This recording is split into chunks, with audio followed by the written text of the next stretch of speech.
Hola, mucho gusto. Somos estudiantes de la carrera de odontología y es un placer hablarles acerca de la microbiología para odontología y de los avances en periodoncia e implantología oral guiados por las investigaciones del Dr. Sokransky, quien era un destacado microbiólogo y periodoncista egresado de Harvard. Y comenzaremos preguntándonos, ¿qué es el biofilm o bioplaca? El biofilm es una comunidad estructurada y compleja, generalmente compuesta por bacterias, hongos y otros microorganismos. Este tipo de conformación microbiana ocurre cuando las células planctónicas se adhieren a una superficie o sustrato, formando una comunidad que se caracteriza por la excreción de una matriz extracelular adhesiva protectora. Ahora nos preguntamos, ¿cuáles son los postulados de Sokransky? Estos postulados sirven para determinar las características que debe tener un microorganismo para considerarse un patógeno asociado a las enfermedades periodontales. Según Sokransky, los criterios para definir los patógenos periodontales incluyen a. Que exista relación con la enfermedad periodontal con incrementos en la cantidad de microorganismos en sitios enfermos. B. Presencia de mejoría clínica tras la eliminación o disminución de las bacterias del área subgingival. C. Presencia de reacción inmunitaria celular o humoral del huésped. D. Patogenicidad en modelos animales experimentales. E. Presencia de factores de virulencia que permitan que el microorganismo genere destrucción de los tejidos periodontales. Y ahora, ¿cómo están formadas las biopelículas en la naturaleza? Están compuestas por bacterias, hongos, células microbianas y una matriz extracelular. ¿Qué es quorum sensing? Es un mecanismo de comunicación celular utilizado principalmente por bacterias para coordinar comportamientos grupales en respuesta a la densidad de la población. Las bacterias liberan señales químicas llamadas autoinductores al ambiente. A medida que aumenta la población, la concentración de estos autoinductores también se incrementa. Como pregunta número 5, tenemos las etapas de la formación del biofilm y la comunidad de la biopelícula dental, señalando en sí las etapas de la misma. Para comprender estas etapas es importante que sepamos que en nuestra cavidad oral hay microorganismos los cuales se les considera como microbiota oral o flora oral, la cual se encuentra en constante homeostasis que no da paso a la colonización de distintos microorganismos que pueden causar daño. Sin embargo, si la homeostasis de la cavidad oral es afectada, ya sea por problemas inmunitarios o falta de higiene, se empieza a formar una comunidad de biopelícula. Como primera etapa tenemos la absorción molecular y adhesión, la cual es que en la superficie dentaria aparece una película adquirida, la cual está compuesta por glucoproteínas, las cuales condicionan la superficie, pero no es del todo malo, ya que esta película le brinda al diente protección de ácidos, pero siempre le permite a las bacterias adherirse más fácil. La etapa número 2 es la generación y crecimiento. En esta etapa se da la colonización de los microorganismos específicos, o sea, adherencia a las bacterias a la superficie como tal. Debido a esto se encuentra y se comienzan a agregar muchas bacterias de las que ya existían. Esto hace que crezca una matriz extracelular que forma un biofilm más completo, el cual está listo para la tercera etapa, que sería la etapa de maduración de la biopelícula. Esta imagen nos puede ser de mejor comprensión para las etapas de la biopelícula en las piezas dentales o cavidad oral. Como primera etapa se da la invasión, la cual es el microorganismo que se adhiere a la superficie dental. Como etapa número 2 sería la colonización, que consiste en la absorción o adaptación, fijación de los microorganismos sobre la pieza dental, formando colonias bacterianas. Luego se daría la maduración, la cual es un desarrollo de los microorganismos, el cual es más completo gracias a la matriz extracelular que lo forman, dando disponibilidad a los nutrientes, humedad y oxígeno del medio. Y por último sería el crecimiento y la dispersión de los mismos microorganismos por toda la cavidad oral en diferentes piezas dentales, liberando así biofilm en forma planctónica, lo que favorece a la misma dispersión y colonización en nuevas zonas. Como número 6 tenemos cuál es la razón por la cual la cavidad bucal no puede ser esterilizada con el fin de prevenir la caries dental. La cavidad oral no puede ser esterilizada completamente ya que está constantemente siendo expuesta a bacterias y estando expuesta, el hecho de que hay bacterias tanto beneficiarias para la boca como bacterias patógenas, estas nos ayudan a la digestión y a mantener la salud oral y al eliminarlas esterilizando, la falta de estas bacterias podrían desequilibrar la microbiota oral. ¿Qué tipo de microorganismos y menciones algunos géneros podrían proliferar si se utilizan agentes químicos para el control de la placa bacteriana? El uso de algunos químicos para el control de la placa bacteriana pueden alterar el equilibrio de la microbiota oral, favoreciendo la proliferación de ciertos microorganismos. Algunos géneros que podrían proliferar incluyen el Streptococcus mutans, el Lactobacillus y el Actinomyces. También vamos a enumerar las características de un agente antiplaca ideal. Tenemos la actividad antimicrobiana, que ésta debe tener la capacidad de matar o inhibir el crecimiento de bacterias responsables de la formación de placa dental como Streptococcus mutans. También tenemos el amplio espectro, que idealmente debería ser efectivo contra una amplia variedad de microorganismos. Luego tenemos la persistencia, debe mantener su actividad durante un periodo prolongado. Luego vamos a enumerar el talón de Aquiles, sobre los que los antimicrobianos deberían de actuar para poder inhibir el biofilm que origina la caries dental. Primero tenemos la adhesión bacteriana, también tenemos lo que es la formación de matriz extracelular, también la proliferación bacteriana, la comunicación celular y también, por último, la variedad genética. De parte del grupo 4 tenemos las preguntas 10, 11, 12 y 13.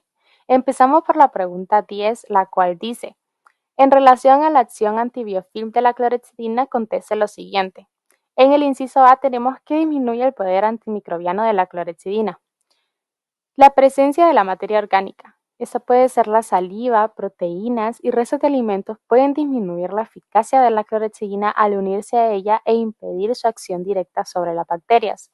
Tenemos también el pH del medio, es un pH bajo, la actividad de la clorexidina puede reducirse ya que afecta su ionización y por lo tanto su capacidad para interactuar con las membranas bacterianas. Tenemos la interacción con aniones. Estas sustancias como el lauril sulfato de sodio presentes en las pastas dentales pueden reducir su eficacia debido a la interacción con los iones catiónicos de la clorexidina, formando complejos inactivos. Tenemos como el inciso B, mecanismos de inhibición de la biopelícula. En primera tenemos la alteración de la membrana celular bacteriana. La clorexidina es un compuesto catiónico que se adhiere a las superficies aniónicas de las membranas bacterianas, aumentando su permeabilidad y causando la pérdida de componentes intracelulares vitales. Como segunda, tenemos interferencia con la adhesión bacteriana. Al unirse a las proteínas salivales y a la película adquirida del diente, la clorexidina impide la adhesión inicial de las bacterias, dificultando la formación y el desarrollo del biofilm. Y como tercera tenemos la alteración del mecanismo bacteriano. La clorexidina penetra en la célula bacteriana y afecta el metabolismo energético, alterando la actividad de enzimas esenciales como la ATPasa. Esto reduce la capacidad de las bacterias para proliferar dentro de la biopelícula. Tenemos la siguiente pregunta, que es la 11. Enumere las 3 formas en que actúan o su modo de acción de los fluoruros sobre la célula bacteriana al inhibir el metabolismo energético celular. Como primera tenemos la inhibición de la enzima enolasa. El ion fluoruro se une al magnesio, un cofactor esencial para la actividad de la enolasa, una enzima clave en la glucólisis. Al inhibir la enolasa se bloquea la conversión de 2-fosfoglicerato a fosfoenolpiruvato, disminuyendo la producción de ácido láctico y por lo tanto afectando la generación de ATP. Como segunda también tenemos disminución del transporte de glucosa. Los fluoruros interfieren con los sistemas de transporte de glucosa y otros carbohidratos hacia el interior de la célula bacteriana. Esto limita el sustrato disponible para la glucólisis, reduciendo la producción de energía y por ende el crecimiento bacteriano. Y como tercera tenemos la alteración del gradiente de protones. Los fluoruros aumentan la permeabilidad de la membrana bacteriana al ion H, alterando el gradiente de protones, que es la fuerza motriz de los protones. Esto afecta la producción de ATP, ya que el gradiente de protones es esencial para la función de la ATP sintasa, disminuyendo la eficacia del metabolismo energético de la bacteria. Tenemos como siguiente pregunta la número 12, la cual dice, explique la razón por la cual se busca utilizar terapias de reemplazo en vez de antisépticos como enjuagues bucales. Ok, se busca utilizar terapias de reemplazo en lugar de antisépticos como enjuagues bucales debido a que estos últimos actúan de manera inespecífica, eliminando tanto microorganismos dañinos o patógenos como beneficiosos. Esto puede alterar el equilibrio natural de la microbiota oral, ya que es esencial para mantener un ambiente bucal saludable. Las terapias de reemplazo, en cambio, están diseñadas para intervenir de manera específica sobre microorganismos dañinos como el S. mutans o Streptococcus mutans, sin afectar negativamente a las bacterias benéficas. Y como última pregunta tenemos la número 13. Cite los elementos del sistema inmune que se encuentran en la saliva y el exudado gingival. Tenemos como primera la IgA secretora. Está aumentada en la saliva de los individuos sin caries, mientras que se detecta baja cantidad de IgA secretora específica. La IgG y la IgM séricas contra el Streptococcus mutans aumentan en los individuos con caries activas y su nivel desciende cuando las lesiones se inactivan o cuando la pieza se extrae. Y la IgG y el componente C3 del complemento presentes en la saliva pueden opsonizar a Streptococcus mutans y hacer que el microorganismo sea fagocitado por los neutrófilos polimorfonucleares que provienen del surco gingival. La infección periodontal es una enfermedad localizada en las encías y en las estructuras de soporte del diente, como el ligamento periodontal y el hueso alveolar. Es causada por un grupo específico de bacterias subgingivales que se organizan en biofilms. La progresión de la enfermedad resulta de un desequilibrio entre la carga microbiana y los mecanismos de defensa del huésped. Esta infección causa inflamación crónica, formación de bolsas periodontales y destrucción del tejido conectivo, también pérdida ósea. La progresión puede estar influenciada por factores genéticos, ambientales y sistémicos. La siguiente pregunta, la pregunta número 16, dice lo siguiente. Mencione los productos tóxicos que producen las bacterias que causan la enfermedad periodontal. Las bacterias asociadas a la enfermedad periodontal producen varios productos tóxicos y enzimas que contribuyen a la destrucción tisular. Entre ellos tenemos las endotoxinas, que son producidas por bacterias gram negativas, como Porphyromonas gingivalis. Tenemos enzimas proteolíticas que incluyen colagenasas, tripticasas y gelatinasas que degradan el colágeno y otros componentes de los tejidos periodontales. La hialuronidasa que facilita la difusión de bacterias al destruir el ácido hialurónico en los tejidos. Fosfatasa ácida y alcalina que van a causar pérdida ósea y otros productos como ser el amoníaco, leucotoxinas, lipopolisacáridos que dañan tejidos y alteran la respuesta inmune. ¿Qué bacterias conforman el grupo rojo y qué daños pueden llegar a producir? Sokransky elaboró lo que es una pirámide en la cual clasificaba con distintos tipos de colores las bacterias según la gravedad de lo que provocaban en la mucosa oral. Entre ellas tenemos el grupo rojo, que está conformado por Bacteroides forcitus, Porphyromonas gingivales, Treponema denticola. Entre los daños que ellos pueden causar es el sangrado excesivo en las encías y la formación de la bolsa periodontal. ¿Qué bacterias conforman el grupo naranja y grupo amarillo? En el grupo anaranjado tenemos lo que son la especie de Prevotella, que sus subespecies son intermedia, nigrescens y micros.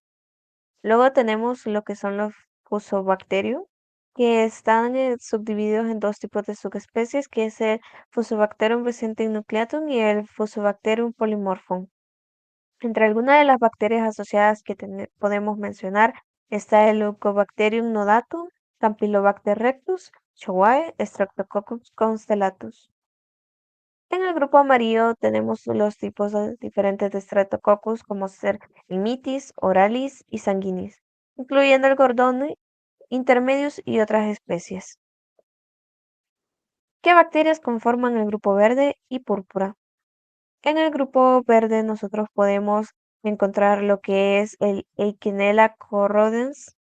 Tenemos también lo que es el Cacnocitopaga gingivalis, Sputigea o Crasea, Campylobacter concisus, Agregabibacter, y también podemos encontrar lo que es el Actinomycetes comitans del grupo A. En el grupo púrpura nosotros podemos encontrar Veillonella parvula, Actinomyces odontolithicus. ¿Qué bacterias conforman sin evidencia fuerte, evidencia moderada e evidencia inicial? Las bacterias que conforman el SIN-grupo son un tipo de especies sin asociación claras. Entre ellas tenemos el Agregatibacter, Actinomycetes comitans de serotipo B, Actinomyces naeslundii 2, Actinomyces viscosus y también Selenomas noxia. En el grupo de evidencia fuerte tenemos las que son Porphyromonas gingivalis, también tenemos Tannerella forsythia o también conocido como Forsythus. Tenemos ahora lo que es la evidencia moderada, que está conformado por Prevotella intermedia nigrescens, Campylobacter rectus, Eubacterium nodatum, Fusobacterium nucleatum, Pectos Streptococcus micros, Streptococcus intermedius, Treponema denticola. Ahora, entre la evidencia inicial tenemos lo que son las espirotecas, el Quenella corrodens, Bacillus entéricos, Pseudomonas sp, Selenomonas sputigea, Staphylococcus sp. ¿Qué otros factores, tanto del huésped como ambientales, juegan un papel importante en periodontitis? Factores del huésped serían causa genética, mala higiene, determinación médica inmunosupresora, estrés y la edad. Entre los factores ambientales tenemos el tabaco y la diabetes no controlada. Y nada más que decirles. Muchísimas gracias por su atención.